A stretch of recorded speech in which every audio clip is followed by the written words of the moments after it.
North Farmington won big against them.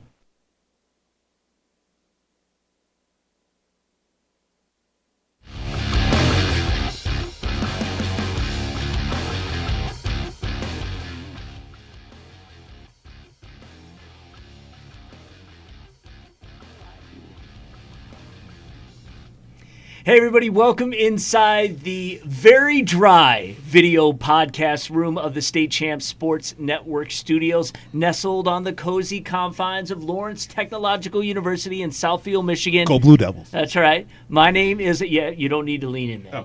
You're no, pull it not that far. My name's Lauren Plant. This is Michigan Extra Point Live, a Week 5 edition. This is the one, the only, the man who always has the plan, the invincible Scott Bernstein. What up, Scotty? I am quite invincible. Yes, he is. Indispensable as well. Yes, he represents the State Champs Scout team. So does the unparalleled Matt Mowry, who is here in The studio. esteemed Matt. Yeah, yes, exactly. He is here with us today because they had a canceled. Actually, both you guys had your games postponed. You were in Lake Orion. You were in Leslie for the rivalry series, Leslie versus Stockbridge. And this is one of the things we're doing all season long is highlighting certain rivalries.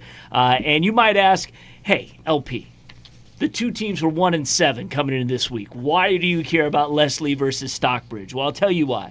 It's more than football with some matchups. Leslie and Stockbridge first met on the gridiron in 1910, have met at least once every year since. Do the math, that's 109 years. Both towns with less than 2,000 people. This game always means something, and if it's a wet, sloppy, smash-mouthed slugfest, all the better. So Matt has to go back tomorrow to give us the 411 on the outcome of that one. Our producer tonight, the extraordinary Kia Tyus, sitting before us. Now, before we begin, we want to send some love to the great companies and people who sponsor this fine program.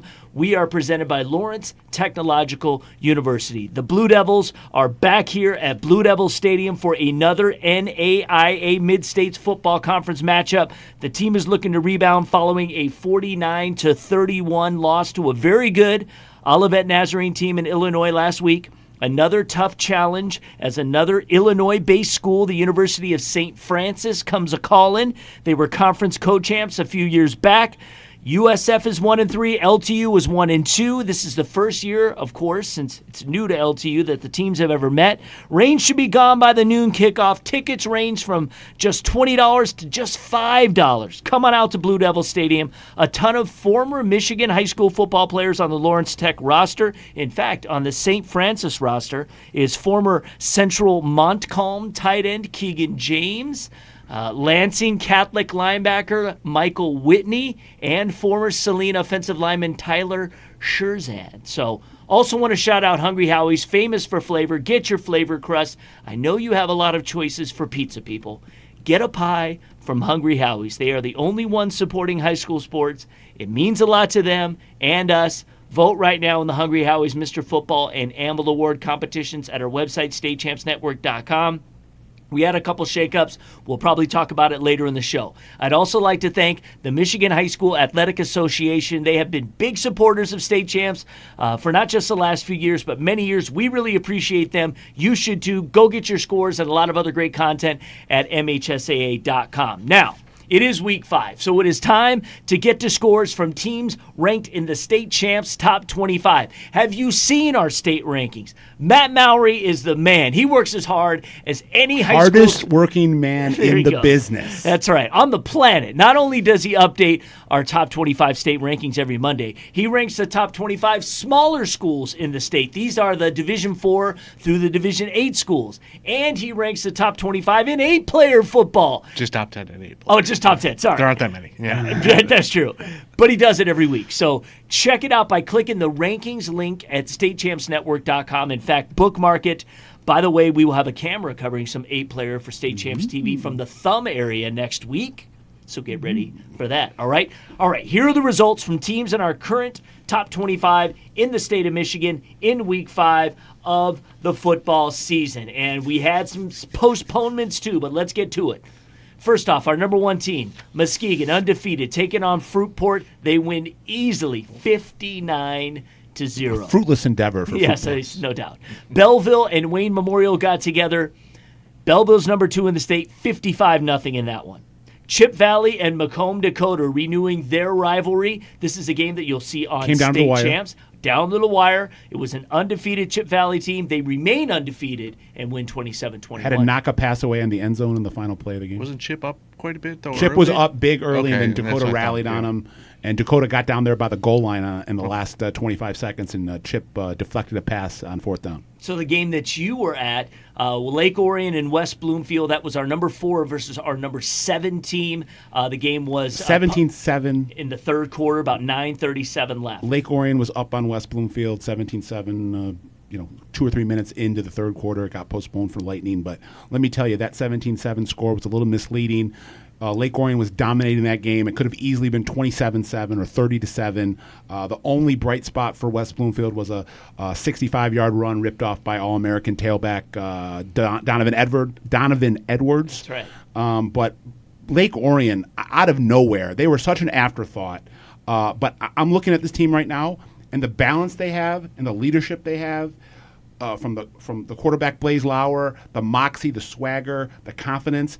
This is a team that can contend for a Division I state championship, and that was laughable to me even 3 weeks ago. Right. But they got a running game, they got a passing game, they got a great secondary, they got great linebackers, they got a nice up front tandem.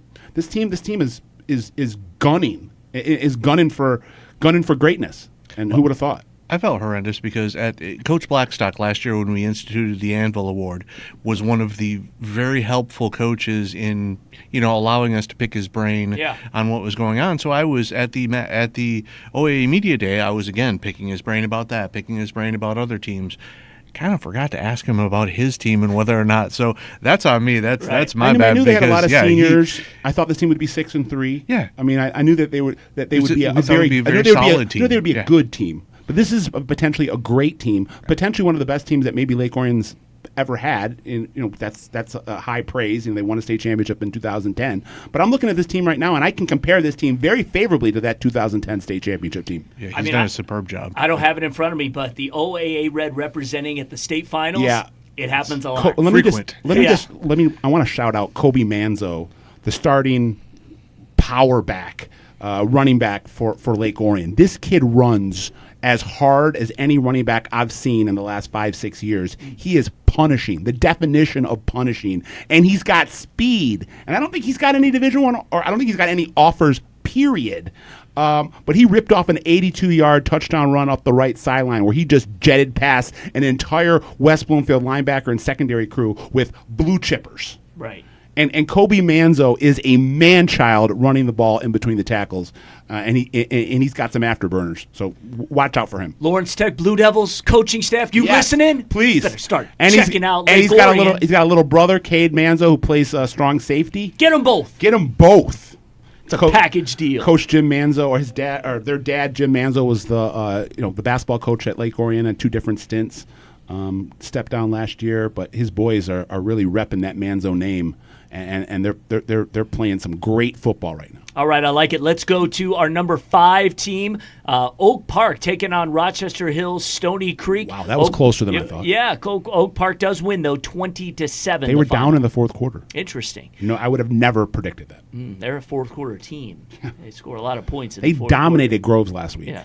And then they having did. trouble with Stony Creek. Yeah. I don't know. Maybe it's just kind of a focus issue. Yep. So they're 4-1 now on the year. Our number 6 team, Rockford. That's right, Rockford, number 6 in the rankings now. They're undefeated still as they took out Grand Haven, 19-14 though, a close one. Yeah, they've rolled to this point. Yeah. So this has been one of the few squeakers that they've had. But that team is on an emotional kind of roller coaster with all the health issues that Coach Munger had right before the season, and then him coming back last week for the big game against Mona Shores, and that's a team that they lost quite a bit in the trenches last year, but they had their big power back, and they had one of their 2 quarterbacks back, and they've got kind of that tradition too that you live up to at Rockford, and that's another team that you need to watch out for. You can't underestimate them. No. Absolutely. And both Rockford and Lake Orion are programs with that type of lineage in their history. For sure. So it might be surprising, but it's not surprising. No, it's not surprising. Number 8, Orchard Lake St. Mary's took on Warren De La Salle, an unranked Warren De La Salle Had to rally. Yeah, they did, but they win 16-14 the final in that one. De La Salle 2-3. Big Red is back. Orchard Lake St. Mary's 5-0. Yeah. They missed the playoffs the last 2 years. The first time in the modern playoff era that St. Mary's missed 2 years in a row. And this group of seniors were, just determined to right the ship. And they've got some, again, great leadership. Grant Henson, a senior quarterback, was the starting center fielder on the state championship baseball squad for the Eaglets. He's having a real good year. You got 2 Division I recruits to play with at the wide receiver position. Any Cam relation Arnold. to Drew Henson? I don't believe so. Okay. I just hear that baseball to football combo. I could see that. And then they got like a 5-headed monster at running back where they're throwing like 5 different guys at you. All of them run with power. Some of them run with speed. They got a nice line. So Coach Port's doing a good job again. I mean, he's always doing a good job. But he's got that program with primed. Brother Rice falling to Division III now for the state playoffs. And if they continue to play well, we'll see when they get together how that turns out. And it wasn't Muskegon and King, and it wasn't it's going to be an interesting division. It wasn't that long ago. In fact, it was only 3 years ago that St. Mary's three-peated. Right. So I know. Those 2 playoff misses were coming off of a 3 straight state championships. I know, yeah. They're right back. Davison, whose quarterback is now in the Mr. Football race. Oh my they God. called this game rolling. early. They were taking on a 4-0 Grand Blanc team. Brendan Sullivan has a license to thrill. 41-0. They just said, let's. I mean, Grand Blanc was our number 25 team. Right. And they just said, let's just end this I've got one a early. Brendan It's raining. Sullivan fever, and the only prescription is more cowbell. Right. Brendan Sullivan. I've been calling Zach Trainer the best quarterback in the state. You have. But I think you could put Brendan Sullivan up with Trainer. These 2 right now are playing the best at the quarterback position that we have in the MHSAA right now. Brendan Sullivan is in a groove. He is in a zone. I couldn't be more impressed with what I've seen for him making this transition from the wide receiver slot. And he is a gunslinger, a natural gunslinger with great vision, great touch on his passes. He's mobile. He can get out of the pocket. And you can tell him that for a guy that's playing his first year at quarterback, I've only seen him on tape, but he's great at making making the progressions, his reads. You can tell that he's checking off on his first, second, and making that third throw. He was completing 70% of his passes coming into this week, and they were averaging 47 points a game. I mean, that offense is rolling. And you mentioned a couple of other kids that hadn't gotten a whole lot of recruiting attention. I believe the only offers that he'd had coming into this year when he was playing wide receiver last year were basketball. Yeah, and I think he had D2 offers Central for Michigan basketball, and now CMU came in last week, and he's only a junior. So I expect this is the type of kid that by the end of the season will have at least a half dozen offers, and by when the offseason hits before next year, I'm sure he'll have his choice of elite offers to play college football. Yep, let's keep going. Number 10, Muskegon Mona Shores and Grand Rapids Kennewa Hills got together. All Mona Shores 42-20, so they rebound after a tough loss last week. Birmingham Groves beats Troy Athens 43-10. So our 11 team got exactly. Mount Pleasant and Bay City Western, we did not have a score on that one yet, but we'll look forward to that one. Number 13, South Lyon takes care of Walled Lake Northern rather easily, 30-0. That's a nice win for South Lyon. Because Yep. Northern's no slouch. No, Northern was actually picked second in that They were league. picked second in the league. Yeah. So we had the Battle of Livonia between 4-0 Franklin and 1-3 Churchill. This one had to go 3 overtimes. And it's Franklin still coming out on top to remain undefeated. 49-48 is the final score in that one. So good test, good battle. Franklin still comes out on top. Fordson, our number 16 team, still undefeated. They blank Westland John Glenn 28-0. We had another postponement. Grandville and East Kentwood, our number 17 team, were leading. East Kentwood was leading 21-14. Still about 11 minutes left to go in the fourth quarter, so they're going to make up that game tomorrow morning at 10 a.m. Interestingly, your game's not being restarted until 7 p.m. tomorrow night. That's wild. I'll trade you my 9 a.m. Yeah, that's true. All right. Another postponement, we had our number 19 team, Zeeland West and Byron Center. Byron Center, an honorable mention on match ranking right now. That one will be replayed or will be picked up with 4:58 left to go in the fourth quarter, but we're tied at 22. Two 4-0 teams there. That's right. Plymouth and Novi, it's Plymouth winning 42-21, so Plymouth rolling undefeated, beat Brighton a week ago, and taking care of business. They've kind of taken control of that KLA West, and they're sitting alone atop the standings. Yes, they are. Yes, they are. Chelsea, our number 21 squad, beats Jackson 12-0. Oh, check it out. It was actually postponed in the third quarter, so still about a minute left in the third. They're going to pick that game up tomorrow at noon, but Chelsea leading Jackson 12-0. Edwardsburg and South Haven were still. That was a forfeit. That's going to kill their scoring average. Yeah, for sure. They were averaging like 40 points a game. You're right. That's going to bring it down. So the Eddies. They're 5-0, and they'll continue to do what they do. DeWitt and East Lansing, they had to call that one in the second quarter. In fact, with a lot of time left in the second quarter, so still a ton of game left to go. But East Lansing beating DeWitt 14-0 right now, 2-3-1 teams. We kind of figured that was going to be the key matchup in the Lansing area this year because East Lansing was fractions behind DeWitt coming into the season because DeWitt had graduated a big class last year, and East Lansing really has that good passing combination and with that Mr. Andrew Football Anthony. Kennedy, Exactly, yeah.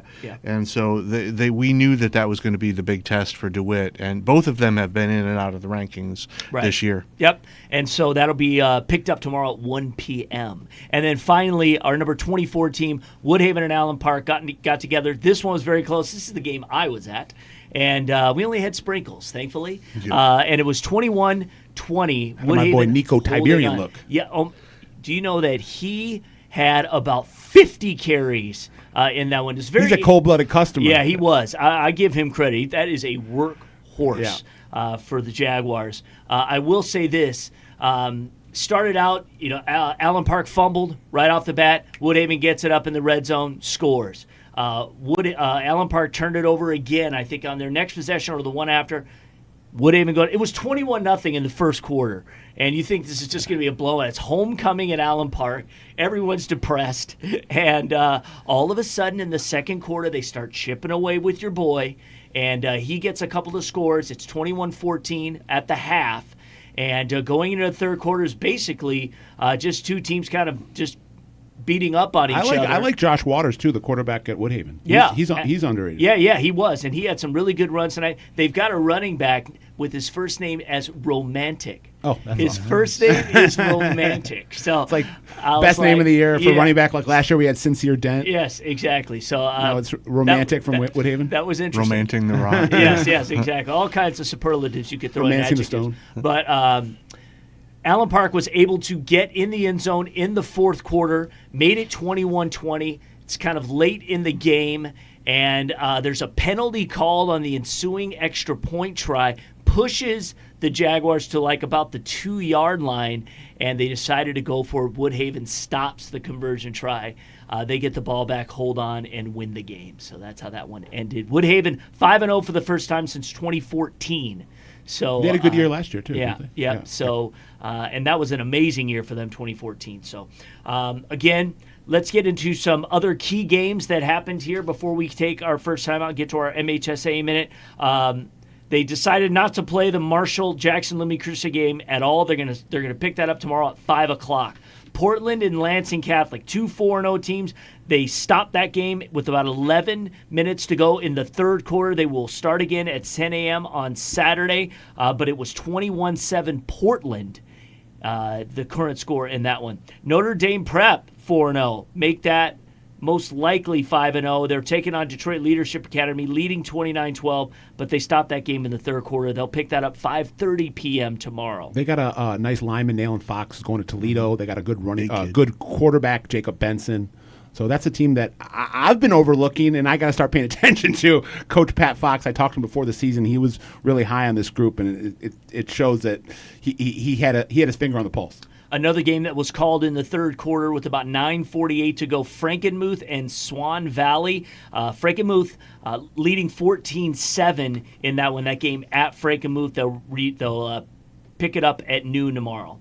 and Pawpaw and Otsego getting together. Pawpaw 4-0 coming into this one. Otsego 3-1. They just called that basically right in the first quarter. About 2:15 left to go in the game, or in the first quarter, so they're going to basically play the remainder of that one starting at noon tomorrow. And Clare and Sanford Meridian got together. 3-2. I like that score. Yeah, exactly. It's 3-run homer in the sixth inning yes, for the exactly. For the Pioneers. Well, it is like Fan Appreciation Weekend, so it's a baseball score, 3-2. Clare leading with about 11 minutes to go in the fourth quarter, and they will resume that one at noon tomorrow. Muskegon Oak Ridge is 5-0. They beat Montague in overtime, 15-13. So that was interesting. Beale City is 5-0. They beat Leroy Pine River 31-12. Yes, exactly. They've had a little bit of a dip, but that used to be a D7, D8 power for years. Yes, they were. In 8-player football, let's give you some scores for you 8-player fans out there. Mayo beats Hillman 32-14, so Mayo's 4-1. Han Hillman, their first loss. Climax Scots and Cologne are going to, or Cologne, right? That too. They're going to pick that one up at tomorrow at 11 a.m. Portland St. Patrick all over Vestaburg. These were two undefeated teams, but they went 53-0. Mayville beats Peck 20-6, so Peck is handed their first loss. Sutton's Bay beats Brethren. I think Mayville is who we're covering next week. So probably. I think that's the game. They have Deckerville, maybe? Yeah, I think so. And yes. And Sutton's Bay beats Brethren 49-8, so they are still undefeated. A key Saturday game tomorrow, besides all the ones that were postponed. Delton Kellogg and Schoolcraft getting together. Schoolcraft 4-0, Delton Kellogg 3-1, and of course on Sunday the Boys Bowl, greatest rivalry in the state. That's right. Detroit Catholic Central and Birmingham Brother Rice are number 15.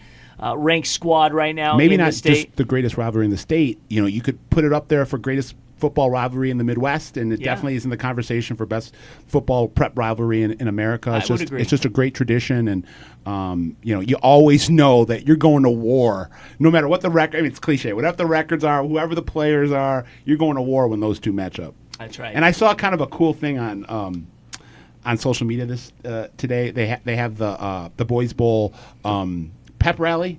The pumpkins. For Catholic Central, they're smashing orange pumpkins as preparation to, in their minds, go and smash the big orange of Brother Rice. Yeah, they always do that. In fact, you could watch the rival show that we did a few years back on Brother Rice and Detroit Catholic Central. It was a half-hour show. It was really great. For Casa and Mock were near the end of their tenures, and or Mac, I should say, and it's a great show. And we've actually been posting on our social media all week. We've been posting videos of past games between Rice and CC. So that will be Sunday. That is at Catholic Central. I just want to say what an amazing coaching job Coach K over at Rice has done, and he's in his fourth year now, I believe. And the talent dip, and all due respect to the rosters these last 3 or 4 years, but the talent dip that he had to come into coming off of what had been there before him was pretty extreme. Yeah. Guys leaving, trying to kind of patch that program back together, and to roll off 3 straight 6-3 seasons, and this year they're 4-0. I think it's just his second season.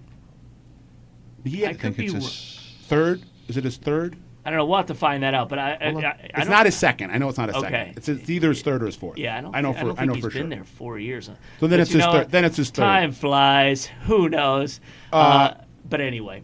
Yeah. Yes, and they're undefeated, and Catholic Central 2-2. They need this one. Yeah. No, in fact, I know it's his fourth year because he's had Piscoping for all 4 years. Okay. Yeah. Well, there you go. And like I said, time flies when you're having fun. But for this team to be 4-0, and again, this is all due respect to this roster, but this is great coaching. This is great senior leadership. This is a team that is all kind of in.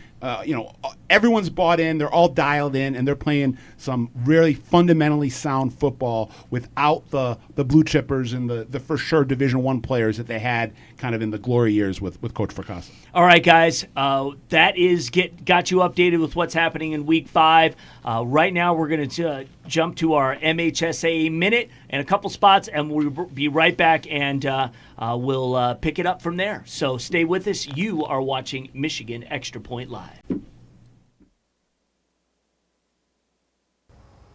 Today, we're going to show you how to become a registered MHSAA game official. It's easy. Start by going to the MHSAA website and click on Officials in the heading. From there, click on the big red letters that say Register Now.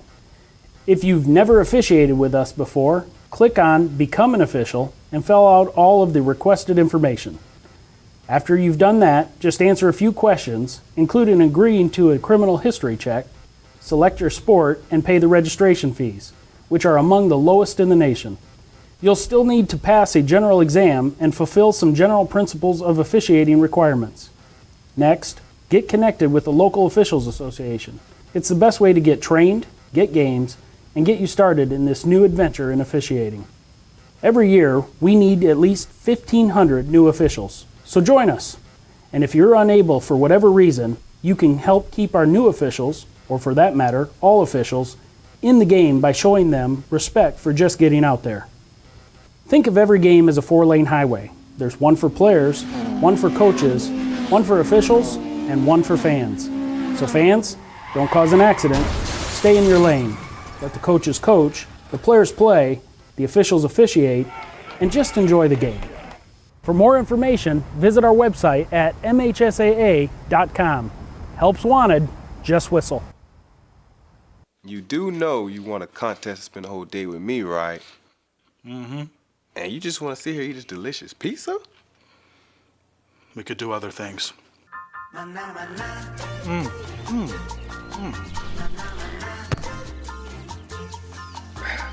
little help? That was the best day ever! Some people will do anything for flavor. Now get a meal deal to fit any budget at the home of flavored crust. Hungry? Howies! I chose Lawrence Tech for the architecture program and volleyball team.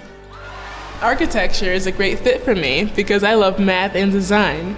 Now I combine them with technology to create beautiful structures. At Lawrence Tech, I didn't have to wait until my 3rd year to start designing. Our hands-on education begins right from day one. And I'm really excited about LTU's Design Center in Detroit. Lawrence Tech, where Blue Devils dare. This is Alan True from 24/7 Sports with this week's State Champs Recruit Report, brought to you by My Student Aid. Wisconsin had a big home win over Michigan last Saturday, and the Badgers hosted some Michigan natives for that game. 2 of them, Detroit Cass Tech junior twins Kobe King and Kalen King, walked away with scholarship offers from the Badgers. Kalen, a 5'11" cornerback who has also made some plays as a receiver this season, was the defensive backs MVP at the opening regionals in Ohio last spring. Kobe is a physical 6', 210-pound linebacker prospect. Both brothers have nearly 30 offers apiece now. Birmingham Groves' Ralph Donaldson picked up an offer from Northwood this week. Donaldson's having an outstanding senior season as a running back, in addition to his more recruited spot of safety/linebacker. He's also a standout on the track, and that foot speed should bring more schools his way by season's end. For this week's State Champs Recruit Report, I'm Alan True. The Recruit Report is brought to you by My Student Aid, Michigan's go-to resource for student financial aid. Go to michigan.gov/MIStudentAid for more information. Hey everybody, welcome back to Michigan Extra Point Live. Lauren Plantier with Scott Bernstein and Matt Mowry actually in studio. This will be a rare appearance for him, at least during the regular season. We'll get him back once we get to the postseason. But of course, we had the story of tonight. Of course, are called games, and the weather was a big factor, including where you were at.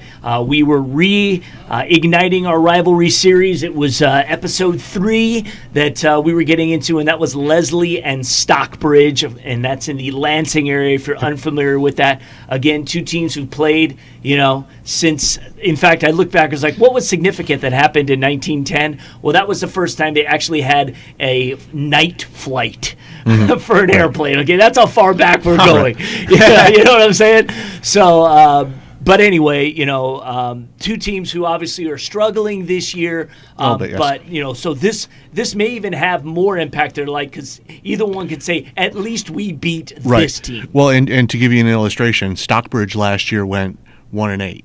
the game they won was the one that they wanted to win Okay. because they beat Leslie. Got Yes. it. And so this is the proverbial one where you can lose the rest of your games, and as long as you beat the rivals. Yeah, just 14 miles apart in southern Ingham County between these two, lots of back roads and lots of back ways, but this is one of those true, we don't like you very much for this week rivalries. Right. And it started off with a bang.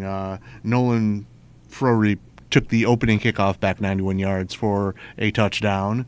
And then Stockbridge had the ball for 3 plays, and Carter Coltrane picked off a third down pass and took it back for a touchdown. So Leslie was up 15-0 without having run an offensive play. So their time of possession was not great, but they after that it kind of settled in, and so it's 15-0, and they were actually lining up to run the first play of the second quarter when lightning hit for the first time. And then after that, just looking at the radar, it was going to be hours and hours before anything cleared up. So we're going to come back 9 a.m. tomorrow, and we're going to finish it up. But it's two programs that are kind of dropped off from where they have been in the past. And Leslie made a trip all the way to the finals a couple decade ago, maybe. I'd have to look back and see exactly when it is. But Greg Piscadna, who's been around, if you want to talk about somebody who's been around, he's been around. Started out as a grad assistant at Michigan State, won a national title in D3 as an assistant at Albion, won a national title at D2 as an assistant at Grand Valley, had stints in the D3 coaching ranks at Defiance and Alma College, and he was the AD and coach at Michigan Center for a couple of years. So, and he's one of those guys who kind of has a reputation of reviving programs, and you can already tell that they do some fundamental things pretty well. So he was with those 90s Albion teams, Yep. like mid-90s. They were winning national titles. Yep, I believe he was on the defensive side of the ball. I'm not sure if he was the DC or not, but yeah, he's been around for a long time. And then last year, after he left Alma College, he was the athletic director up at Montebello. So he and I know a lot of people in the mid-Michigan area. But he said it was Friday nights, his hands were kind of itching. He wanted to get back in. So that's one of those where you wouldn't be surprised if this Leslie program all of a sudden gets kind of back to the level where it had been before under Scott Farley. You've got one of the Piscopinks, actually. Thank you for the kind words on Brother Rice. Amazing coach. And it's Jennifer Piscopink. Well, and GP3 is lightning in a bottle as a quarterback. I've been touting him as the best quarterback in the Catholic League. I don't think you can really make an argument. He looked great last week in that De La Salle game. Threw for about 250, ran for 30-40 yards. Just had a lot of command in the huddle. And this is a guy that's played in the Catholic League Central under center at the varsity level for 4 years. He wasn't a full-time starter until his junior year, but came in, gave them some huge lifts coming off the bench as a freshman and a sophomore. His playmaking propelled them into the playoffs both those years. So this is just the epitome of experience, the epitome of just a guy that is always going to get the job done, and you can just put a lot of faith in him. And then kind of the rest kind of falls in place when you have a quarterback, a playmaker like that under center. Absolutely. Next week, our rivalry series will be Armada and Almont. So just since 1950, those two have met 68 times on the football field. Almont owns a 40-28 advantage. Armada has not beaten Almont since 2004. Is this the year? Tigers were 2-2 coming into this week. Almont a perfect 4-0.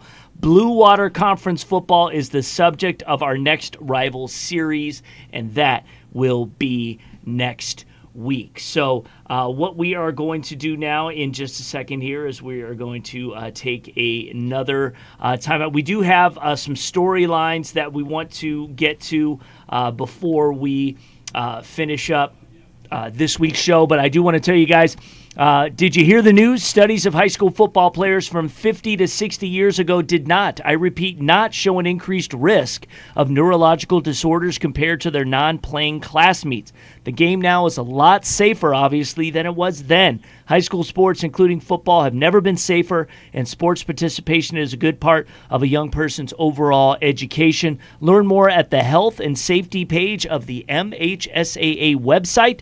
This is a message from the Michigan High School Athletic Association, promoting the value and values of educational athletics. We'll take another quick timeout, and we'll come back with storylines. You do know you want a contest to spend the whole day with me, right? Mm-hmm. And you just want to sit here and eat this delicious pizza? We could do other things. A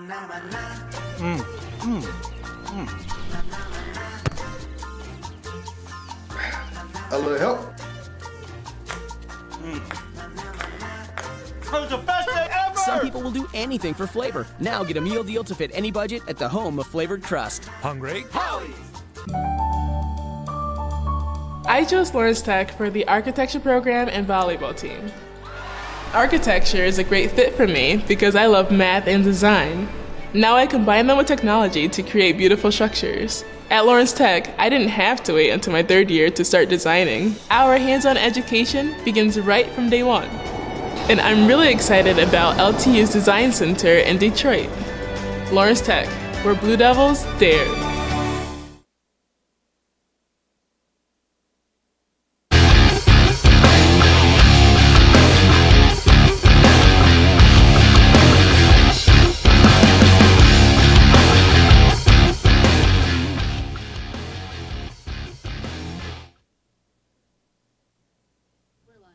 Hi, everybody. Welcome back to Michigan Extra Point Live. Matt Mowry, Scott Bernstein. I'm Lauren Plant. We're in the last section of our program for tonight, so probably about 10 minutes to go. And we always do a segment we call Storylines, and we always come up with a few things that are happening in the world of high school football. Flint Metro realignment. What's going on? Well, with some of the smaller schools, and one we were talking about earlier in the break before Scott and I, Ortonville, Brandon, a lot of the smaller schools at the bottom end of the conference, size-wise, the gap had grown between the big schools and the small schools, and a lot of those smaller schools were looking at maybe having to go their own separate way and form their own conference. What they ended up doing was taking a bunch of the remnants of the Genesee area conference, the Goodriches, the ashes. Yeah, exactly. And when that conference kind of flamed out, and kind of compiling them together, the Coronas, Owassos, those kind of schools, and putting those together. And Goodrich is actually kind of, not especially after beating Brandon 32-26 tonight to go to 4-1. Their only loss was to Flint Powers 22-21 in one of those kind of rain delayed openers that we had that opening weekend. That's a team that, and it's always good. We've talked a lot over the last couple of years about finding the right size fits, and I don't know how this will help or whether or not this will help under the new playoff formula, but it helps these schools now in getting with other schools their own size. Absolutely. So we do have some new Mr. Football and Anvil editions this week. Tyler Huneman from Mount Pleasant is in the lineup.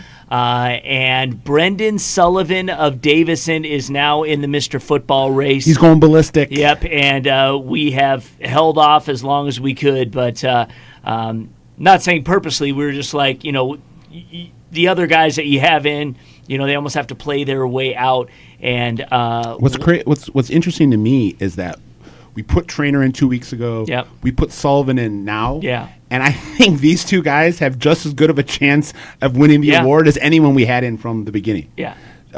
Although Cam Martinez is still clearly he's the front runner. And he should be the front runner. Of course. Yeah. I mean, what he did last year was eye-popping, to say the least.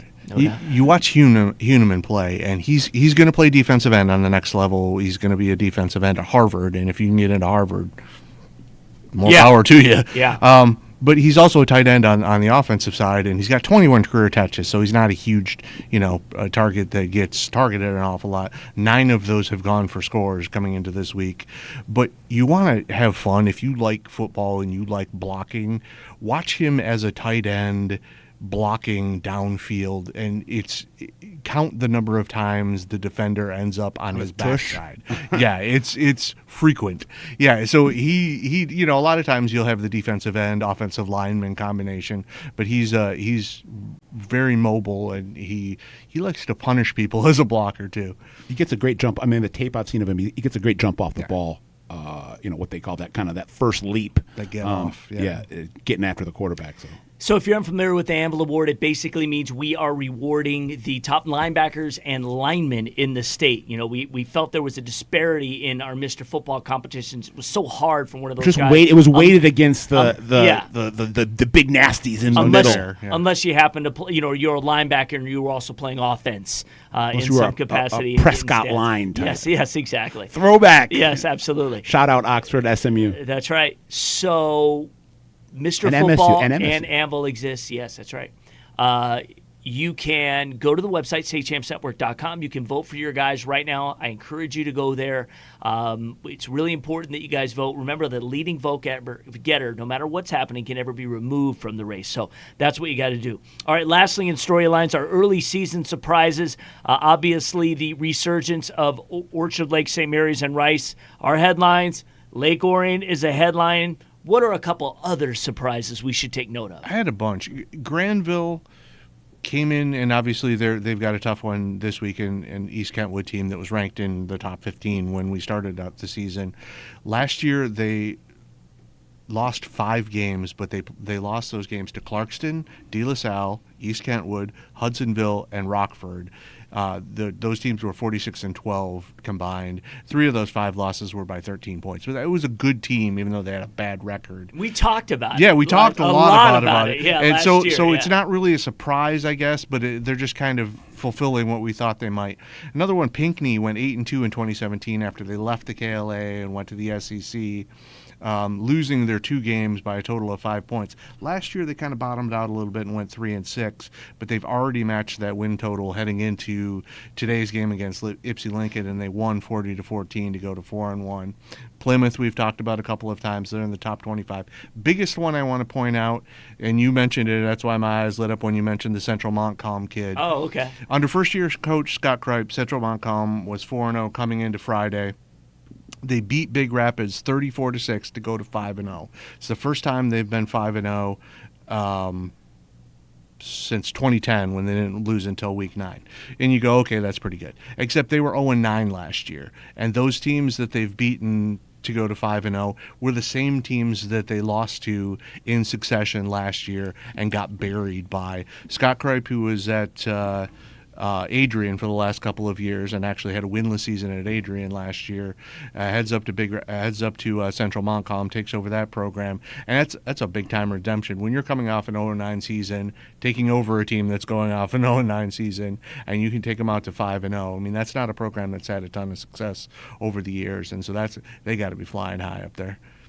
Right. All right. Yeah, a little symmetry there in Central Montcalm kid playing tomorrow at University of St. Francis against Lawrence Tech. Go ahead. Yeah, I'll tip my hat real quick. 3 different shout-outs I want to give. First, I want to talk real quickly about Birmingham Seaholm, a team that I don't think, just like last year, some people have kind of written that program off. When Jimmy DeWald came over there, he did a great job. I think they won a league title or 2. They upset Southfield A&T once in the playoffs. They looked great. Then they dipped a little bit. I'm looking at right now. They dipped and didn't make the playoffs for about 4 years in a row. Last year they came back with good regular season. Came down to the wire, I believe, in the OAA blue. I think I said white, but I meant blue. Were they in the blue last year and they're white this year? I'm not sure. They were in the blue. They're in the white this year. They were in the blue last year.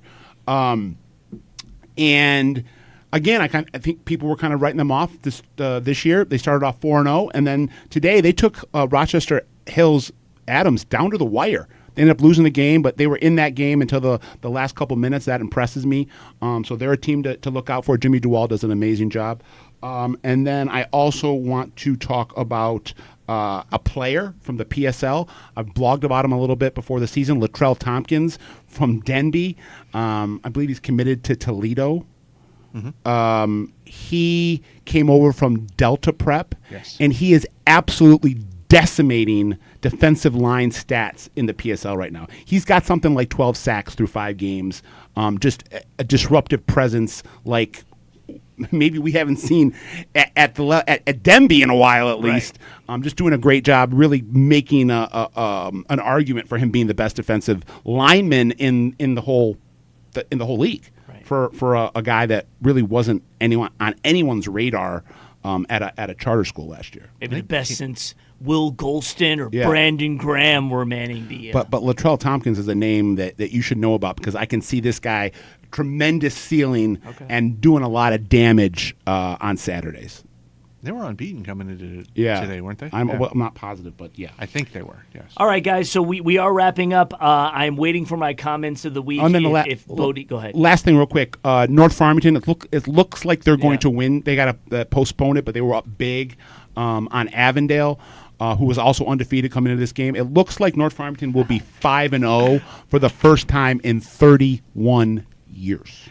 Cool. It's amazing. Shouts out to Coach Hurstey. Yeah. We're definitely going to be following that story. Real quick, though, before we get to our comments of the week, I want to talk a little bit about next week. And just kind of, I'm going to read the list of games, and then you guys can comment about a few of them that will be interesting to you.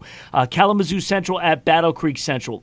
Belleville at Fordson. I saw a comment. It's officially Belleville at Fordson week.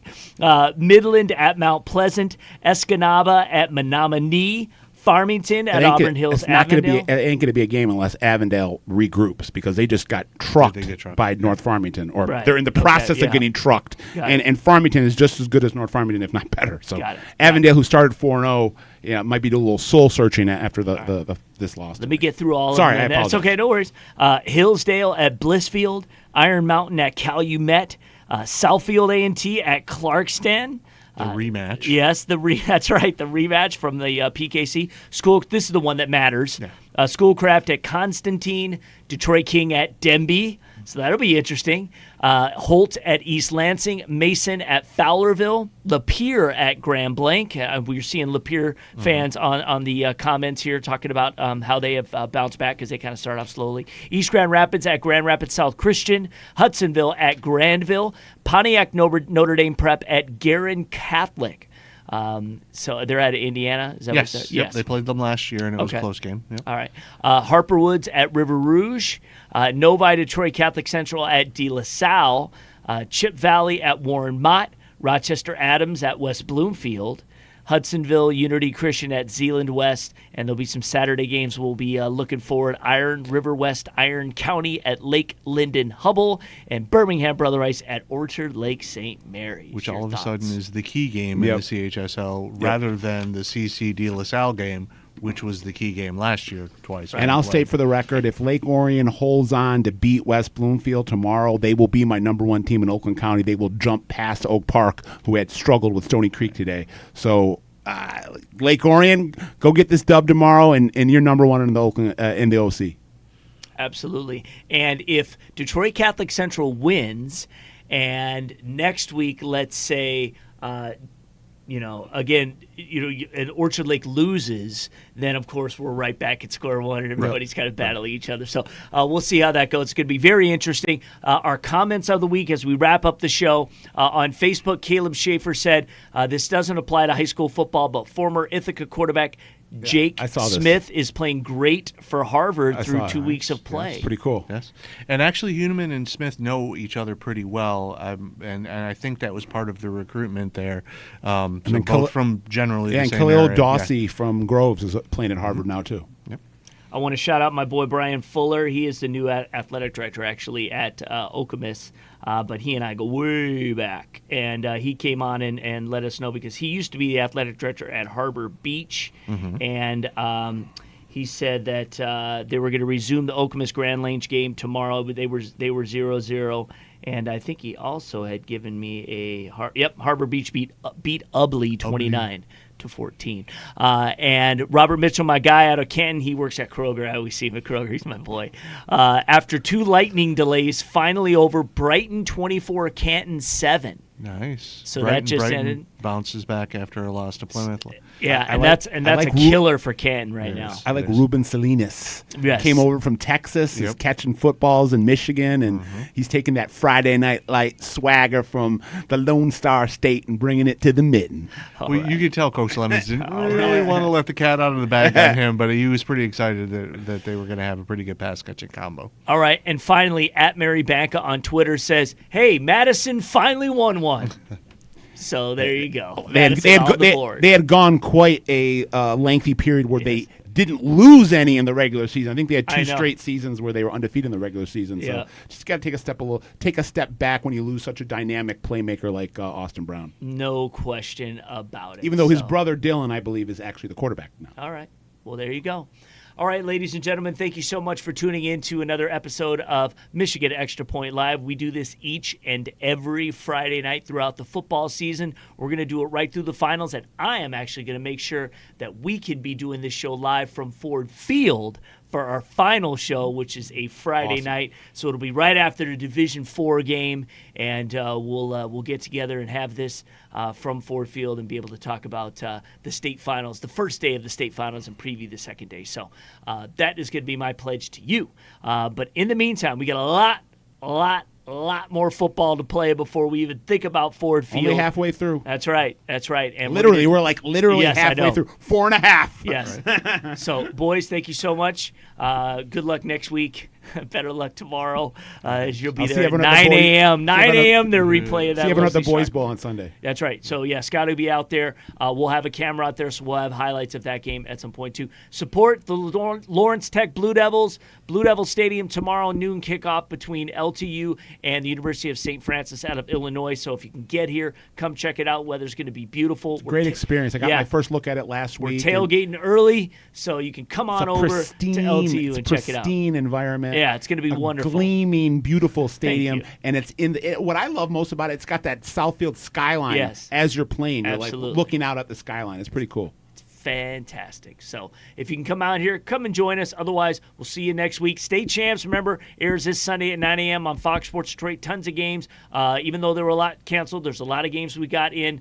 So you get to check that out this Sunday, and of course highlights throughout the weekend. So that's it, everybody. We will see you next time.